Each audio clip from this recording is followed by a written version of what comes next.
Pemirsa, 19 orang bakal calon legislatif DPR Aceh gugur karena tidak mampu baca Al-Quran yang menjadi salah satu syarat yang wajib untuk maju pileg di Aceh yang diselenggarakan oleh Komisi Independen Pemilihan atau KIP Aceh.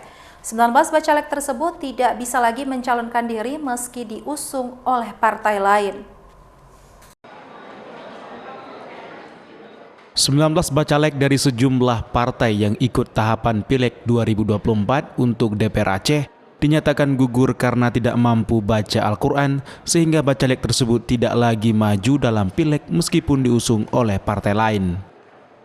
Dari 1.781 bacalek di 10 daerah pemilihan untuk Pileg DPR Aceh, sebanyak 582 bacalek tidak hadir dalam uji baca Al-Quran, sehingga hanya 1.194 bacalek yang hadir dan mengikuti uji baca Al-Quran, termasuk 50 bacalek dilakukan melalui video call, dan sebanyak 5 bacalek non-muslim tidak menjadi syarat.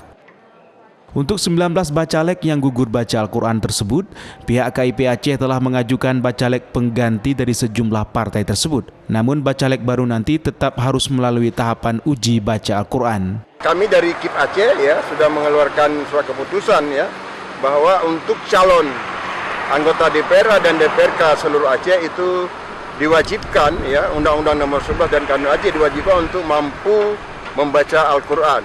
Nah, khusus untuk DPR itu dari 10 dapil ada calon DPR lebih kurang 1.781 orang.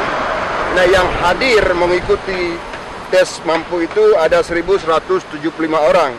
Kemudian yang tidak mampu itu 19 orang, dan yang tidak kita uji 5 orang karena non-muslim. Kemudian yang tidak hadir itu sekitar 582 orang. Nah, di mana yang tidak mampu 19 orang itu secara otomatis dinyatakan gugur. KIP Aceh menghimbau kepada partai pengusung bacalek tersebut untuk melakukan uji baca Al-Quran lebih dahulu di internal partai, sehingga saat memulai tahapan di KIP Aceh tidak ada lagi bacalek yang gugur pada tahapan tersebut. Uji baca Al-Quran ini menjadi syarat wajib pada Pileg di Aceh, sesuai dengan amanah dari Kanun Aceh Nomor 3 Tahun 2008 yang mengatur tentang partai politik lokal di Aceh, termasuk turunannya yang menjadi tahapan uji mampu baca Al-Quran yang diatur dalam Pasal 13 Kanun Aceh Nomor 3 Tahun 2008. Dari Kota Banda Aceh, Topan Mustafa, iNews melaporkan.